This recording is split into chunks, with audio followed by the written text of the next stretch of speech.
Vamos lá. Então, o pessoal já começou a gravar, podem assinar a lista de chamada. A Adriana já está aí, né, Adriana? Oi, doutor, tô aqui sim. Como é que a gente vai compartilhar a tela? Tu consegue compartilhar a tua tela? Vamos ver.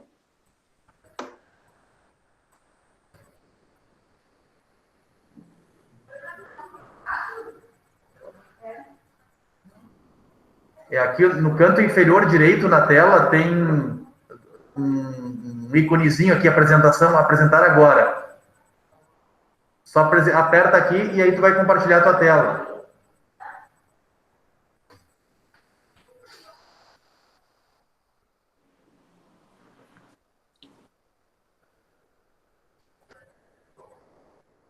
Boa tarde, Gazoni. Boa tarde. Vamos ver.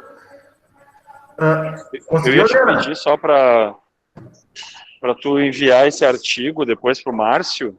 Tá. Que a gente vai ter um repositório de artigos básicos, assim, artigos clássicos, Sim. Junto ao nosso site de serviço ali, junto ao programa de residência, né?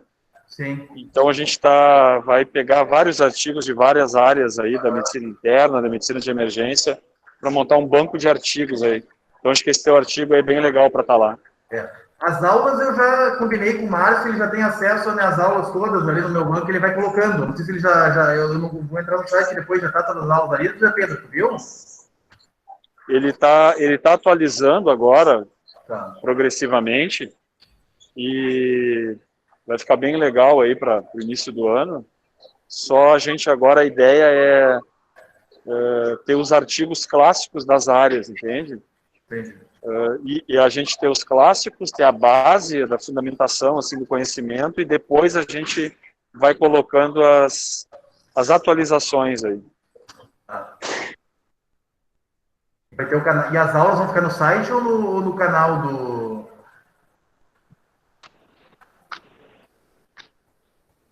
Quer dizer, as aulas vão ficar no site ou no canal no outro canal do YouTube, alguma coisa assim?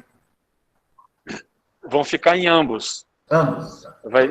As aulas vão estar todas elas no site e também vão estar no canal. E aí no site a gente vai ter tipo um drive ali de repositório de artigos da residência de medicina de emergência. Isso depois a gente, quando tiver tudo organizado, tu vai passando que a gente vai divulgando aí, né? Beleza. Isso, agora a gente vai ter esse período que a gente está montando, algumas equipes não entregaram ainda as suas páginas, então a gente não vai apresentar agora, vai ficar para janeiro, mas tá bem legal, tá andando bem. Então esse artigo que a gente selecionou foi um artigo que saiu agora há pouco sobre diagnóstico diferencial de taquicardia de QRS largo. Ele fala sobre alguns algoritmos que são utilizados hoje em dia, né? Explicando também alguns critérios para diferenciação das TAC com QRS largo, né? Então a Adriana pegou o artigo, aí a gente organizou para apresentar, e aí a gente pode discutir algumas coisas. No fim, se sobrar tempo, a gente até pode ver algum caso ou outro também. Pode começar, Adriana? Muito bem, beleza. Então, o artigo que a gente vai discutir hoje é o diagnóstico diferencial das taquicardias de QRS alargado. Como o senhor mesmo disse, é um artigo bem recente, do primeiro semestre desse ano. E o objetivo do artigo é discutir os métodos diagnósticos encontrados na prática clínica. Tu consegue botar no modo da apresentação para ficar um pouco maior a tela? Consigo, calma aí. Ali em cima. Acho que é 15, mais para cima. Não, eu acho que é lá em cima no apresentar lá, ó, no superior direito, aí. Desculpa. Eu acho que assim vai ficar melhor, né? É um artigo de revisão, né? Mas é um artigo bem legal que ele revisa os artigos que definiram os critérios. Isso. É um artigo de revisão, ele vai falar sobre tópicos principais, assim, para tentar diferenciar as taquicardias de QRS alargado. Foi baseado principalmente nas diretrizes da Escola Europeia de Cardiologia e também nos critérios de Brugada, que a gente já conhece, né? Isso aí é um uma curiosidade, eletro também é cultura. Os irmãos Brugada são da Catalunha, tá? No nordeste da Espanha. E Catalunha catalão é um idioma diferente do espanhol, tá? É só para fazer esse adendo aí para os colegas que me perguntam se o catalão é a mesma coisa que o espanhol. Mas continuando, falando da terminologia aí do QRS, a gente vai diferenciar o QRS estreito como menor ou igual a 125 ms, enquanto que o QRS alargado é mais de 120, tá? O QRS estreito, ele vai dizer pra gente que tem uma ativação precoce dos ventrículos pelo sistema His-Purkinje, sugerindo que isso seja supraventricular. Enquanto que o QRS alargado, ele, na maior parte das vezes, vai ser uma taquicardia ventricular, em 80% dos casos. Mas em 20% dos casos vai ser uma supraventricular com algum tipo de aberrância, seja por bloqueio de ramo, seja por passagem de via acessória. Outros casos menos comuns vão incluir medicações, uso de marca-passo, mas na nossa prática clínica o artigo frisa isso, que vai ser sempre considerado como um ataque cardíaco ventricular até que se prove o contrário. Porque a gente tratar uma ataque supra como TV não vai ter muita importância para o paciente, mas a gente fazer o contrário pode ser fatal no caso dele, certo? Então, a gente tratar uma TV como se fosse ataque supra é muito ruim, então a gente vai sempre considerar que seja ataque cardíaco ventricular quando se deparar com isso na emergência. Aqui ele usa essa tabela para os diagnósticos diferenciais das taquicardias com QRS alargado, tá? As principais que eu falei agora no slide anterior. E ele vai usar diferentes categorias para sugerir que aquele eletro seja realmente uma TV e não um ataque supra com aberrância. Eu vou explorar agora item por item dessa tabela. Então, o primeiro critério que ele usa é a dissociação atrioventricular, que é o seguinte, apareceu alguma dissociação atrioventricular, alguma captura de batimentos de fusão no eletro, isso é sugestivo de TV, porque o ventrículo ele vai bater muito mais rápido do que o átrio, então a gente não vai encontrar ondas P relacionadas diretamente com o QRS no eletro. Tá? Então, a gente tem que ficar atento a isso. Ele fala que o reconhecimento pode ser difícil, porque elas frequentemente ficam escondidas no QRS durante a taquicardia com ele alargado. E é isso, esse é o primeiro critério. Não sei se quando o senhor quiser fazer algum comentário, é só me interromper, tá? Bom, não, só para falar aqui, Adriana, que então a gente, nessa tira aqui, né, que inclusive é uma tira que está no livro do NASE de emergência, no capítulo QRS largo, né? A gente tirou de lá, lembra, NASE? Então, é uma taquicardia que o QRS aqui, aparentemente, às vezes, não é tão largo, mas está claramente dissociada, né? Então, aqui mostra os ventrículos muito mais rápido que os átrios. E, às vezes, quando a frequência ventricular é mais rápida, fica difícil de ver onda P dissociada. Então, o que a gente consegue ver, às vezes, é um batimento de fusão. O batimento de fusão é o seguinte, é uma ativação atrial, porque o átrio continua numa frequência menor que o ventrículo. Um batimento atrial, por exemplo, captura parcialmente o ventrículo antes da captura total da TV, né, da taquicardia ventricular, então acaba causando um batimento de fusão, né, de ativação de duas frentes, né. Às vezes também a onda P, ela está misturada no QRS e não consegue ver e deforma um pouco ele. Então, o batimento de fusão durante uma TV, ele tem mais ou menos o mesmo significado que a dissociação atrioventricular, que nem sempre é vista, embora quando ela é vista, é um dos sinais mais específicos de taquicardia ventricular.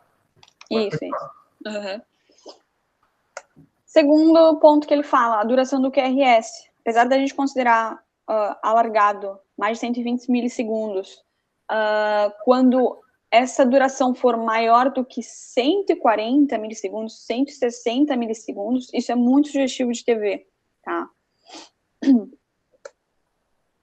O eixo do QRS.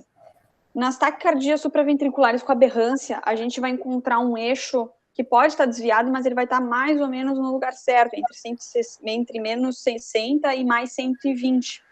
Na TV, a gente pode ter um desvio muito aberrante desse eixo, porque daqui a pouco o foco da TV está lá embaixo, no ápice do coração, vai ter um desvio muito grande. Quando for um bloqueio de ramo, ele vai nascer supraventricular, seja no nó sinusal, alguma parte acima do feixe de His, e vai obrigatoriamente ter que descer por um dos feixes, então não tem como o eixo ficar desviado lá, apontando para a AVR. Então, o eixo muito desviado, positivo em AVR, isso é sugestivo também de taquicardia ventricular e não uma supra com aberrância.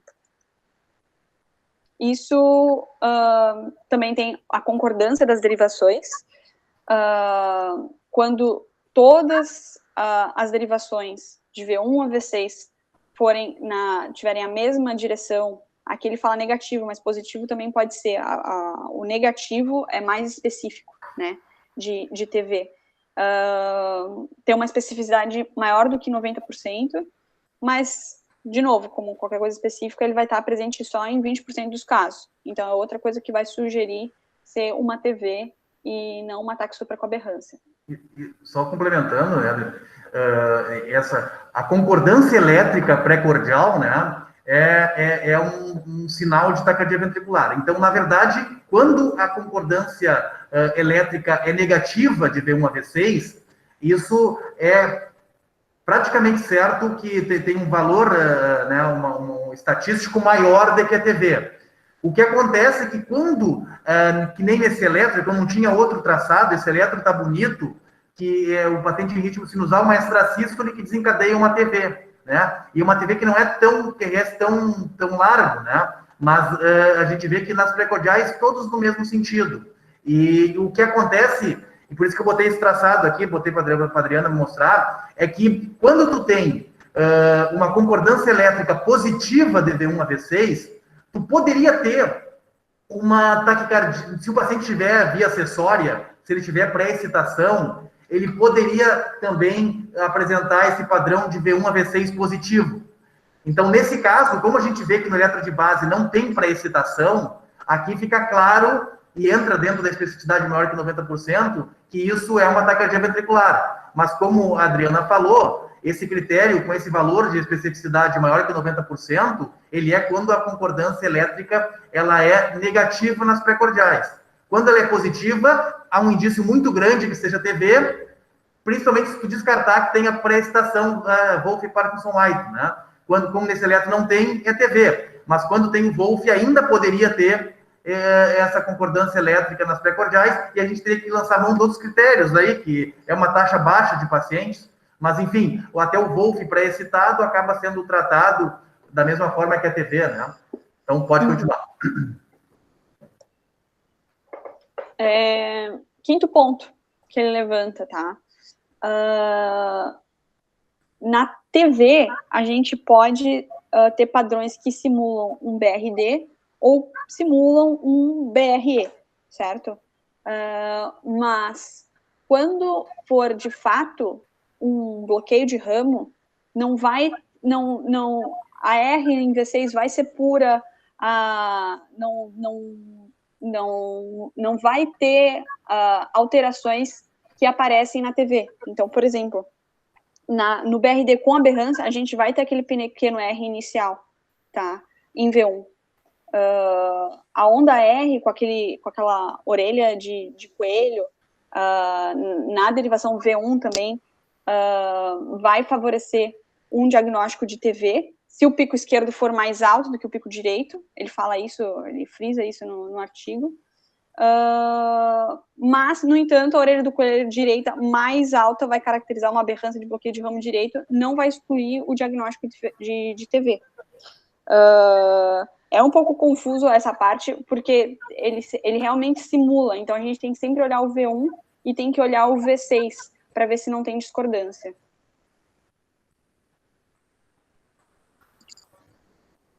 Padrão de bloqueio de ramo esquerdo. Na derivação V1, a presença da onda R ampla, ela vai ser arrastada ou entalhada, é também preditora de taquicardia ventricular e não taque supra com aberrância. Quando a gente utiliza o critério morfológico, né, quando a gente não consegue fazer o diagnóstico diferencial de taquicardia de complexo QRS largo com os critérios, os outros critérios, a gente acaba caindo no critério morfológico. a gente sempre tem que ter as alterações em V1 e V6, não é só um dos dois, né? Então, por exemplo, no bloqueio de ramo esquerdo, a gente tem que ter uma onda R com uma área de 30 milissegundos em V1 e uma onda Q em V6, certo? E nos critérios do bloqueio de ramo direito também tem que ter as alterações descritas em V1 e V6, não só um dos dois. Isso é importante também. Isso, não adianta ter uma delas só. Isso a gente pode pegar também na hora, né? É difícil decorar, né? Mas, enfim, isso só para a gente citar, né? A gente pega os algoritmos do livro, no computador, hoje em dia é bem fácil. Pode seguir. Intervalo RS nas derivações pré-cordiais. Quando a gente tiver só um R ou só S, não tiver F, carregar, certo? Se a gente pensa para baixo, para cima, tá falando que o impulso, ele tá seguindo um caminho diferente. Na TV, não, ela vai ser uma coisa positiva ou só uma coisa negativa. Acho que cortou a tua voz, Adriana. Tu consegue repetir, assim, não sei se o microfone tá bem. O que a gente falou, na verdade. Tá cortando. Ruim, não. Será que tu tá apresentando no celular ou no computador agora? Eu tô apresentando no celular. No celular? Tá. Uhum. De repente, tu consegue, tu tá no do computador, tu consegue botar o som do computador, de repente, que tá melhor? Não sei se o celular tá cortando, acho que ele tá com um sinal ruim aí. O áudio do meu computador tá quebrado, eu só tô ele para compartilhar a tela. Tá, mas então agora acho que tá bom o som. Pode repetir, por favor, o início desse critério aí que a gente estava... Tá, desculpa. É que esse critério, ele vai de encontro com aquele outro que a gente falou, de concordância, de ser positivo ou ser negativo. Concordância elétrica. Isso. Porque se você tem só positivo ou só negativo, vai ser sugestivo de TV. Mesma coisa que intervalo RS nas derivações pré-cordiais. Você tem só R ou você tem só S. Ou vai ser negativo ou vai ser positivo. Quando a gente tem um bloqueio de ramo, vai ter algo negativo e algo positivo no QRS, indicando que esse feixe ele está fazendo o caminho do bloqueio no ventrículo. Quando é só positivo ou só negativo, indica TV, porque o feixe vai nascer em alguma parte desse ventrículo. Isso aí. Então, esses critérios que a Adriana colocou até agora, né, vocês lembrem, depois ela vai falar mais na frente, que eram critérios que a gente tradicionalmente vê quando aplica o algoritmo do Brugada, né, de diferenciação de taquicardias QRS largo. E, na verdade, o que ele fez, que foi a coisa de mais valor que agora o pessoal está fazendo bastante? Tinham vários critérios separados de TV, de taquicardia ventricular, que eram critérios como a dissociação atrioventricular, como um bloqueio de ramo direito muito largo, e que o pessoal descrevia. Então, o Brugada, ele chegou e juntou os critérios, colocou no algoritmo e testou esse algoritmo, né, para tentar aumentar a acurácia do método. Então, todos esses critérios que a Adriana está descrevendo aqui para a gente são critérios que originalmente foram publicados isoladamente e que depois o Brugada juntou, depois o Belequei juntou, acrescentou uns, né? Tem mais alguns outros hoje em dia. Então, são coisas que foram feitas para a gente melhorar a nossa acurácia no diagnóstico diferencial das taquicardias de complexo QRS largo. Mesmo assim, a gente ainda, algumas vezes, não consegue fazer o diagnóstico. Né? Pode seguir, Adriana. Sim, por isso que ele frisa bastante que sempre que a gente se deparar com uma taquicardia de QRS alargada, é para a gente assumir que seja TV, né? Porque a gente não pode tratar a TV como se fosse TAC supra. Complexo QRS na derivação AVR, tá? No ritmo sinusal e na TAC supra, a onda de despolarização, ela vai se afastar de AVR. É bem parecido com aquele que a gente falou do desvio de eixo, né? Então, no ritmo sinusal e na TAC supra, ele vai se afastar de AVR e vai produzir um QRS negativo nessa derivação. Na TV, pode acontecer ao contrário. Se tiver positivo, é sugestivo de TV. Porque, de novo, tá com o eixo desviado, bastante para a direita, né? Tá desviado para cima. Então, a gente vai encontrar QRS positivos em AVR. Isso aí. Esse critério do VLK foi muito feliz, né? Que ele de colocar no algoritmo dele. Isso facilitou bastante o reconhecimento de taquicardia ventricular na emergência. Óbvio, nem todas as taquicardias vão ter um AVR positivo. Porque o que acontece? O AVR positivo vai ter principalmente aqueles que vêm lá de baixo do ventrículo, como a Adriana falou. Só que tem algumas taquicardias ventriculares que são mais próximas da válvula mitral, são mais próximas, né, até do tecido de condução, então elas não vão ter um AVR tão positivo como um R inicial. Mas, quando tem, é muito sugestivo, e o algoritmo foi muito feliz, que daí já mata a cobra, né? Sim, não tem como ser positivo em AVR sendo TAC supra, porque não tem como nascer do ápice ali e ser sinusal, né? Isso aí, pode seguir. Onda R maior ou igual a 50 milissegundos na derivação de D2, tá?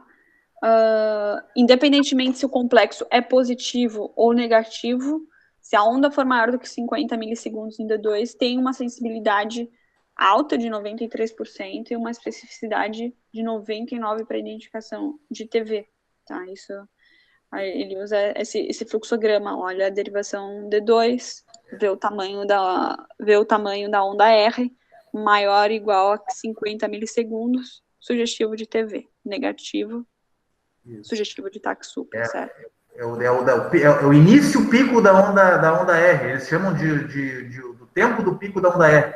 Esse critério foi interessante, que ele foi colocado para nós, para os emergencistas, porque o que acontece? Muitas vezes, quando tu tem um paciente com uma taquicardia na emergência, a primeira coisa que tu tem, né, para fazer é monitorar ele num scope ali, num monitor. E esse monitor, ele não te permite fazer o diagnóstico diferencial na maior parte das vezes da taquicardia, porque te dá poucas derivações. Então, normalmente, todos os monitores têm D2. Então, eles procuraram um critério que pudesse, utilizando só uma derivação, dar uma acurácia diagnóstica razoável para a gente conseguir utilizar na emergência. Então, pegaram D2, então, tu medir do início, tu teria que imprimir daí o traçado do monitor, né? Ou nos monitores que tem os calipers para medir, tu medir, que do início até o pico maior que 50 milissegundos. Então, com uma derivação, tu conseguiria ter uma indicação de que fosse taquicardia ventricular. Isso porque, como a taquicardia ventricular ela inicia no músculo e não no tecido de condução especializado, o que acontece é que ela sempre inicia mais lento do que termina. Então, quando o QRS é mais lento no início, é geralmente um indicativo de que está iniciando fora do tecido de condução e que isso seja provavelmente uma taquicardia ventricular. Esse critério foi colocado na diretriz europeia, mas na validação em outras populações, ele não se reproduziu. Isso porque talvez seja difícil de tu mensurar, fazer essa medida no scope, né? E nem todas as emergências têm tirinhas, nem todas as emergências têm monitores que dá para medir, mas se tu fizer o mais laboratorial possível, como foi no estudo que originou esse critério, quer dizer, tu conseguir tirar um pouco a interferência para saber onde inicia o QRS, que é difícil saber às vezes, né, com o monitor. Se a gente conseguir fazer isso, é um critério que pode ser usado, mas com ressalva se tu tiver dúvidas. Certo? Pode passar, Adriana? Posso, claro. Ele fala pouco no artigo das taquicardias irregulares, né? A maior parte do artigo fala das regulares. A única coisa que ele menciona realmente assim é que o diagnóstico diferencial da taquicardia de QRS alargado irregular é a FA com pré-excitação e a TV polimórfica, né? A gente tem que sempre lembrar desses dois diagnósticos diferenciais. Situações bem graves, né, que tem que ser cardiovertidas, né, então, ou se não conseguir sincronizar, às vezes tem que até dar um choque não sincronizado, né, porque às vezes são muito rápidas. Acabam entrando dentro do contexto de TAC de QRS largo, né, se a gente não conseguir fazer a diferença, mesmo fazendo a diferenciação, a TV polimórfica e a fibrilação atrial conduzida pela via acessória, né, pré-excitada, são situações de muito risco, né? Sim, sim. E o algoritmo do Brugada vai fazer algumas perguntas. Ele pega tudo isso que a gente falou agora e tenta facilitar para nossa prática, em vez da gente pegar as coisas aleatoriamente e pressupor, ele sistematiza isso no algoritmo. Então, a primeira pergunta que a gente vai fazer é, tem RS ou não tem RS em todas as derivações? É a primeira pergunta que a gente tem que responder. Tá?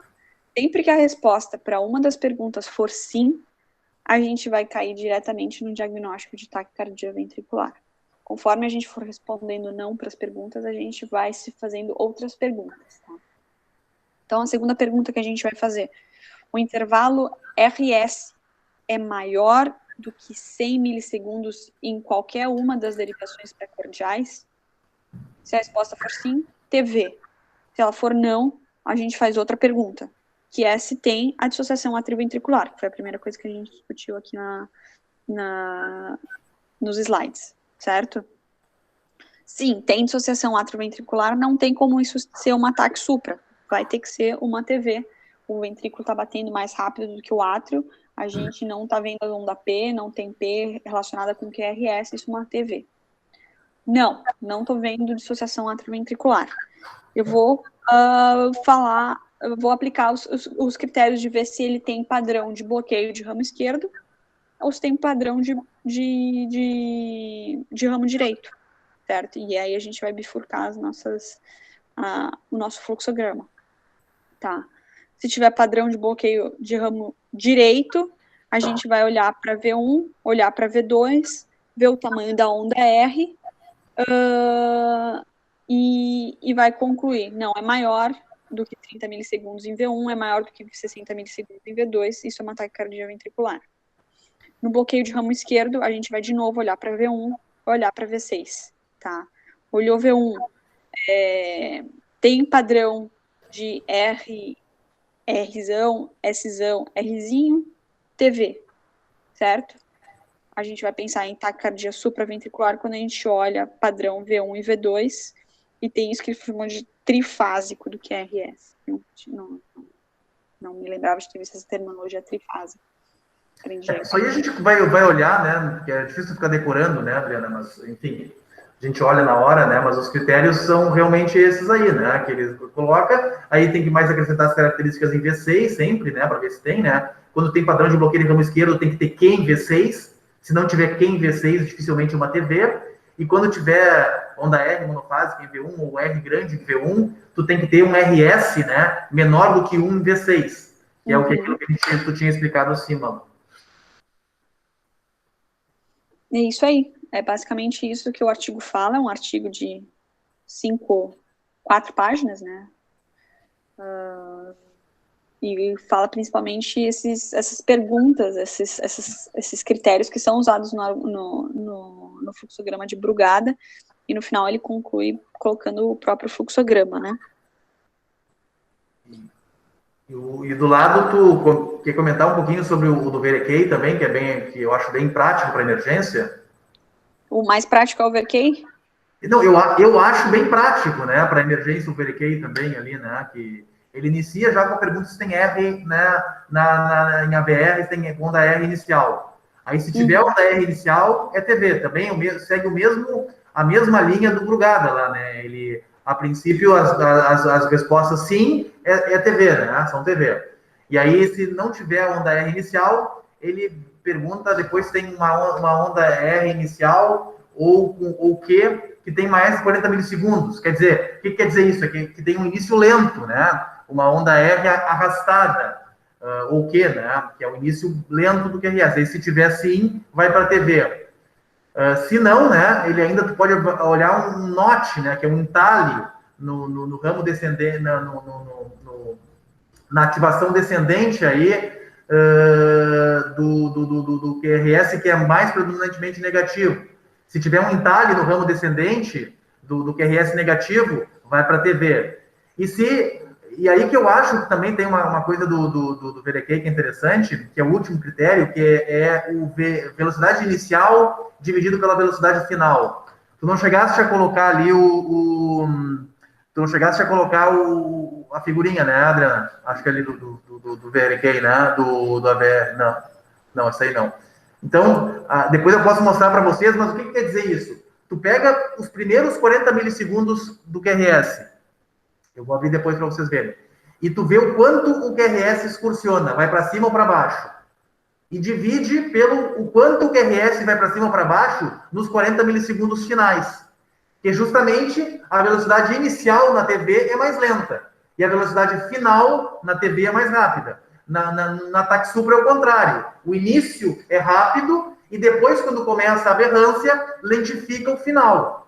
Então, normalmente, se tu tem uma velocidade inicial lenta, quer dizer que vai andar, por exemplo, um quadradinho para cima nos primeiros 40 milissegundos. E nos últimos 40 milissegundos, anda 2 quadradinhos para cima ou para baixo. Então, vai ser 1 dividido por 2. Isso vai dar menos do que 1, e isso vai ser critério de taquicardia ventricular. Né? Eu até vou abrir depois para vocês, para mostrar, acho que vai dar tempo, mas é basicamente isso, né? Quer dizer que o início lento favorece a TV. Tudo baseado nisso. Né? Pode passar, Adriano, próximo? Tá. Conclui aí. Era isso, basicamente, do artigo. Se quiser complementar. Volta a última figurinha ali. Essa aqui. No final, o artigo só coloca a origem das taquicardias, né? Mais comum, né? Então, daí o padrão, e para ver como, o que ele quer mostrar aí é que as arritmias ventriculares podem ter morfologia diferente, né? Então, quando a gente fala no diagnóstico diferencial de taquicardia de QRS largo, a gente fala de taquicardia monomórfica, né? Geralmente. Na maior parte dos casos, óbvio, né? Porque são, na verdade, as que vão permitir o diagnóstico diferencial, e quando for uma fibrilação, vai ficar menos dúvida, né? Então, aqui, por exemplo, uma arritmia que inicia na via de saída do ventrículo direito, ela é diferente de uma arritmia que inicia no músculo papilar, ou que inicia próximo da tricúspide, né? Ou que inicia próximo da veia pulmonar. Então, os diferentes locais de início de origem, desculpe, da taquicardia, eles dão morfologias diferentes. Por exemplo, quando a gente tem na via de saída do ventrículo direito, que é uma arritmia em coração estruturalmente normal bem comum, o que acontece é que vai de cima para baixo. Então, D2, D3 e AVF ficam positivos, com o eixo inferior. Quando é uma arritmia que é, por exemplo, uma cicatriz no VE, na ponta do VE, tu vai ter o quê? Tu vai ter uma ativação que vai ir em direção lá ao AVR, né? Então, vai ser uma ativação ao contrário, que as inferiores vão ser negativas, geralmente, né? E tu vai ter o AVR positivo. Então, na verdade, tem vários focos de origem das arritmias ventriculares, então a gente não pode generalizar um critério, né? Então, por isso que o AVR positivo inicial, né, não quer dizer que possa ser usado para todas as taquicardias ventriculares, porque nem todas são originadas lá da ponta, por exemplo. Algumas são de outras áreas onde o AVR não vai ser positivo, como nessa aqui, por exemplo, aqui, ó, parede lateral aqui do VE, que é um AVR negativo, certo? Então, isso é uma situação que a gente tem que levar em consideração. Se tem alguma pergunta? Tem algum comentário? Gazzoni? Fala, Nada. Eu acho que foi muito bom o artigo, assim, ele é muito interessante. Algumas coisas são fáceis da gente levar para casa, né? Quando Sim. V1 e V6 for positivo ou negativo, né? Concordando, quando a VR é positivo, ou quando a R é maior que 5, é V1 ou D1? Como, Nazir? Alguns critérios são mais fáceis da gente memorizar. O que eu acho que a gente, às vezes, tem mais dificuldade, eu não sei se a gente podia até repassar, é quando tem bloqueio de ramo prévio. Né? E o bloqueio de ramo esquerdo, eu acho que talvez ainda ofereça mais dificuldade ainda. Dá para a gente voltar ao slide dos bloqueios? Volta lá, Adriano, lá em cima, onde tem até as figurinhas. Aí. Para afirmar o conceito ali, porque eu acho que aí é o... Aqui, ó, no bloqueio de ramo direito. Isso aqui, Nazi, também está no nosso capítulo lá do teu livro. Não, essa figurinha aqui. Para mim, eu acho que a maior dificuldade é quando o paciente tem bloqueio prévio. Né? Isso. Então, a princípio, aqui, ó, só abre de novo. Então, a gente vê que, normalmente, então, quando o padrão é bloqueio de ramo direito, o padrão de TV, ele tem uma R grande em V1, certo? Geralmente, uma R monofásica em V1, como essa aqui do lado, tá vendo? Porque, normalmente, numa ativação normal, a gente tem uma Rzinha pequenininha, que é a ativação septal, né? Depois uma S maior em V1. Quando a gente tem uma R monofásica grande aqui, isso aqui sugere muito taquicardia ventricular. Quando a gente tem uma Qzinha pequena e uma R grande depois, também, né? Então, esses dois padrões aqui de QS e R monofásico são os mais característicos de padrão de TV. A Adriana também comentou ali que quando tem um padrão trifásico, isso pode sugerir taxupra, a não ser quando o padrão é trifásico e a onda R inicial, a mais da esquerda, ela é maior. Isso favoreceria, então, a taquicardia ventricular. E associado a isso, a gente teria que ter alterações em V6. E geralmente V6, se tiver onda Q, V6 nunca tem onda Q. Tanto quando tem padrão de bloqueio de ramo direito, como padrão de bloqueio de ramo esquerdo, isso, e tem onda Q aqui, isso sugere TV. Então, associado a um fator de uma R monofásica em V1 e Q em V6, o padrão sugere TV. E quando o RS é menor do que 1, olha só, uma Rzinha pequena e uma S grande em V6. Junto com o critério que comentamos anteriormente, isso fecha. A única situação que pode ter uma R em V6, também compactuar com o padrão de TV em bloqueio de ramo direito, é quando é uma R pura. Então, tu pode ter uma R V1 e V6 pura, falaria a favor de taquicardia ventricular. Não sei se o Pablo quer comentar também. Eu ia falar assim, não tira o mérito dos critérios sempre, né? Eu gosto de lembrar que eu uso muito uma regra que tem um artigo que cita, que é interessante, sempre que tu olhar, por exemplo, aqui, ó, tô olhando o padrão de bloqueio de ramo direito. A gente gosta de falar primeiro, às vezes não fica bem claro, o que é padrão de bloqueio de ramo direito? Se o V1 está mais positivo, tá? Isso que a gente chama de padrão de bloqueio de ramo direito. Sempre que eu olhar para a taquicardia, e a taquicardia, para mim, não parecer um bloqueio de ramo direito, é TV. Tá? Eu posso olhar aqui, ó, olha o R monofásico ali, que ele tem de exemplo. Aquilo ali não é bloqueio de ramo direito. Tá? Então, tem um artigo que ele cita assim, que tu não precisa decorar os critérios morfológicos, tu tem que saber como é que é um bloqueio de ramo direito. Um bloqueio de ramo direito vai ter R pura em V6? Não. Tá? Vai ter uma S? Pode ter, mas geralmente a gente vai ter uma RS, mas a gente não vai ter aquele padrão menor do que 1. Então, eu também tenho dificuldade de decorar, que nem o Nazi falou, acho que a grande dificuldade é a gente chegar em todos os critérios morfológicos. Eu também não decoro, eu vou atrás da tabelinha e o que eu faço é sempre mentalizar assim, ó, eu sei como é que é um bloqueio de ramo direito. Isso aqui, para mim, não é um bloqueio de ramo direito, isso aqui é TV.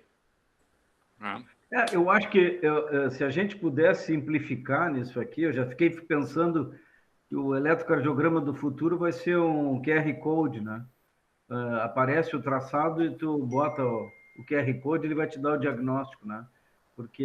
Mas eu acho que se a gente botar na linha de raciocínio, trabalhar sempre com V1 e V6, né? Que eu acho que vai dar o diagnóstico da maioria os critérios, a maioria deles estão nessas duas derivações, eventualmente está no AVR, né? Eu acho que se a gente explorar sempre V1 e V6, se fica isso, se vocês concordam que essa é uma mensagem que a gente pode levar para casa, e aí trabalhar exatamente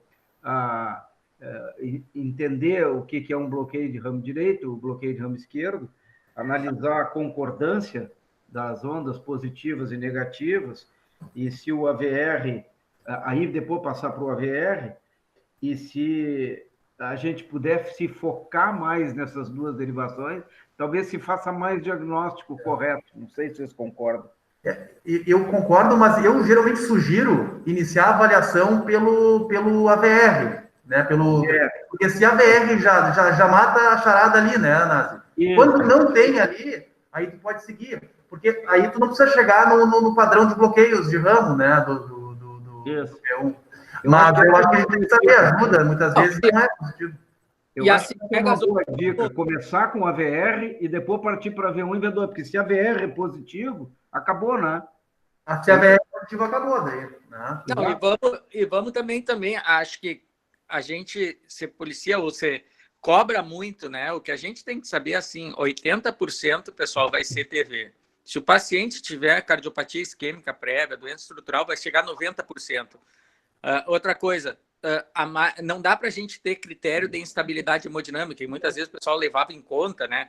Existe TV que o paciente chega caminhando no hospital, então não é um critério que a gente use a parte de instabilidade, tá? Mas a gente tem que ter em mente, taquicardia complexa, QRS largo, é TV até prove o contrário, tá? Passa o próximo slide, Adriano, só para...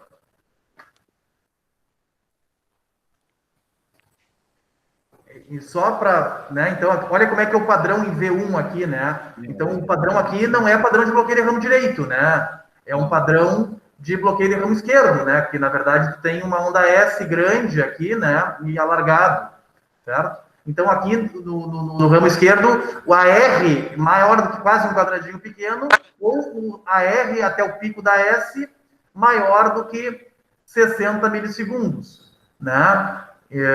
Então, isso faria com que a gente teria uma probabilidade grande de ser taquicardia ventricular. Eu só vou pedir, para finalizar, Adriana, para de compartilhar a tua tela, que eu vou mostrar só uma coisa aqui para o pessoal em relação ao AVR, que também é interessante, que é um critério que é difícil de explicar, mas aqui fica mais fácil uma figurinha que eu tenho em outro lugar. Aqui. Eu vou compartilhar.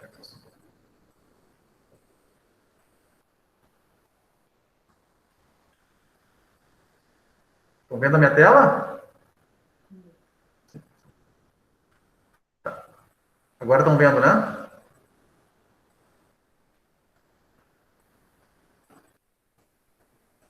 Tá. Então, aqui. Esse aqui, ó, é o critério aquele do final do algoritmo do Berekei. Certo? Estão me ouvindo? Vamos. Sim.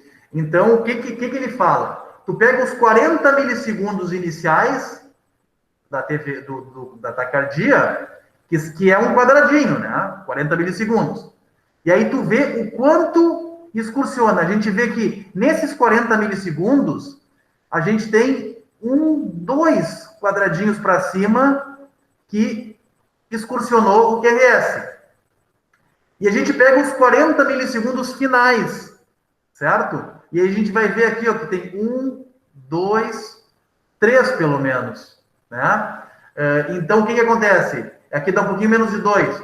Dá 2 dividido por 3, e isso vai dar menor do que 1, que é TV. O que quer dizer isso? Que, claro, se a gente for olhar isso só pelo aspecto, a gente já vê que o início é bem lento, olha só. Então, esse aqui, se a gente fosse pegar, e no algoritmo do Berekei ele também fala que quando a gente pega o QRS predominantemente negativo, o mais negativo de todos, e esse entalhe na alça descendente, olha só, tem um entalhe aqui, né? Geralmente o AVR não é o mais negativo, mas aqui representa esse entalhe aqui, quando presente na derivação mais negativa, também sugere TV, né? Então, na verdade, tudo isso aqui é para sempre lembrar do início lento. E aqui o aspecto, olha, é bem lento e aqui fica rápido. Sobe rápido, né? Então, isso aqui é uma taquicardia ventricular. Então, isso fica claro que é uma taquicardia ventricular. E aí, só para finalizar, que também pode ter, aqui, ó, taquicardia, aqui, ó, olha aqui, uma outra linha que eu tenho. Essa arritmia aqui é uma arritmia bem interessante, né? Que ela tem o QRS um pouco largo, mas ela não é tão largo, certo? E se a gente for ver os critérios, a gente pega a VR ali, não tem R em AVR, certo? Até o início não é tão lento. E fica até difícil, né? Parece que o início fica em cima, difícil de aplicar os critérios de lentidão. A gente não vê que o RS aqui, nas pré-cordiais, se a gente for seguir agora as perguntas do Brugada, ele fica no limite para ser maior do que 100 milissegundos. E não tem uma dissociação atrioventricular clara. Parece que tem sempre uma P aqui, ó. Parece que sempre tem uma P aqui, né? Então, isso aqui poderia ser um ataque supra com aberrância, que RS é um pouco largo. E se a gente for partir para os critérios de bloqueio de ramo, o padrão é um bloqueio de ramo esquerdo, né? O da TV aqui, olha, ele é mais negativo em V1. E assim, o RS, ele fecha 60 milissegundos na tampa ali, talvez. Só que não tem Q em V6. Então, esse eletro aqui, ele não é considerado taquicardia ventricular pelo Brugada, pelo critério do Brugada. E pelo do Verequei fica muito em cima do muro também. No do Brugada, o RS, se a gente for avaliar bem direitinho, quase chega em 100 milissegundos ali. Mas é um eletro que gera dúvidas. E esse paciente era uma taquicardia ventricular, certo? Uma taquicardia ventricular, só que uma que usa o tecido de condução, era uma taquicardia fascicular, né? Então, às vezes, o algoritmo falha também, né?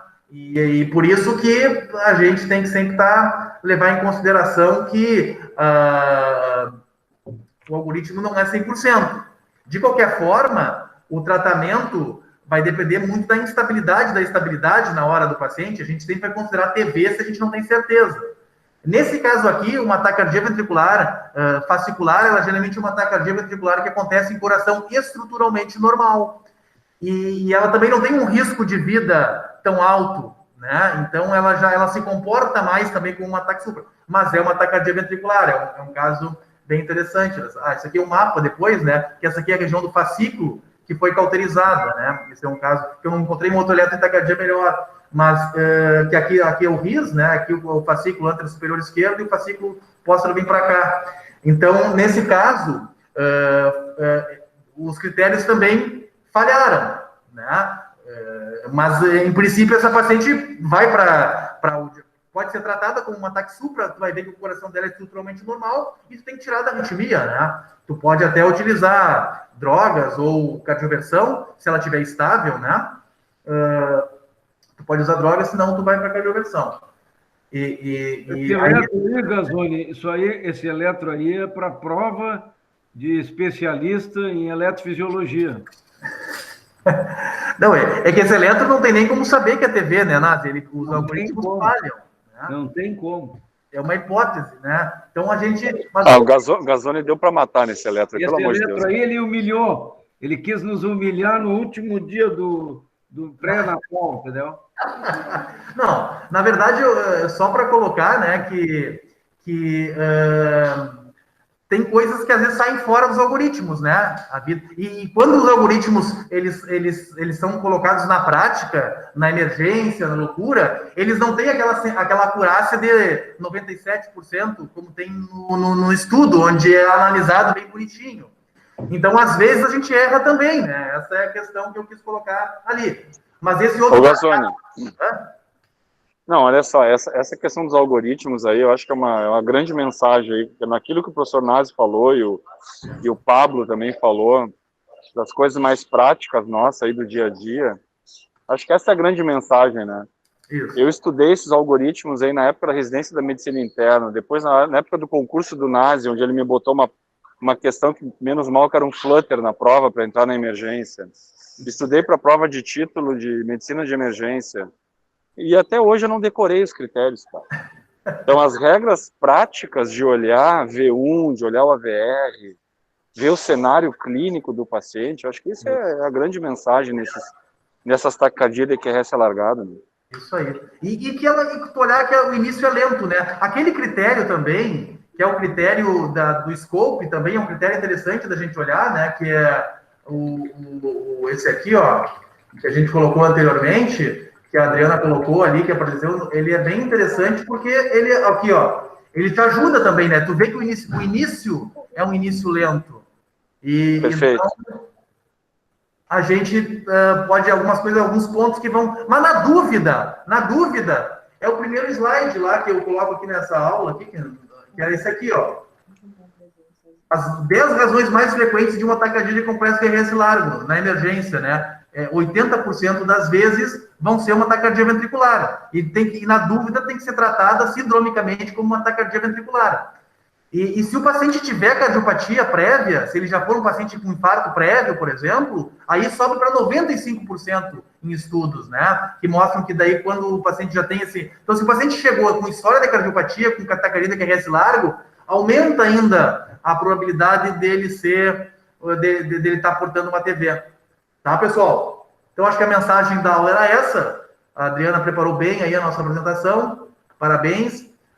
E aí, a semana que vem, a gente vai dar uma falhada, então, né? Entre o Natal e o Ano Novo. E daí, reiniciamos ali em janeiro aí as atividades, então, de aula, né? De eletro na quarta-feira. Ô, Gazzoni.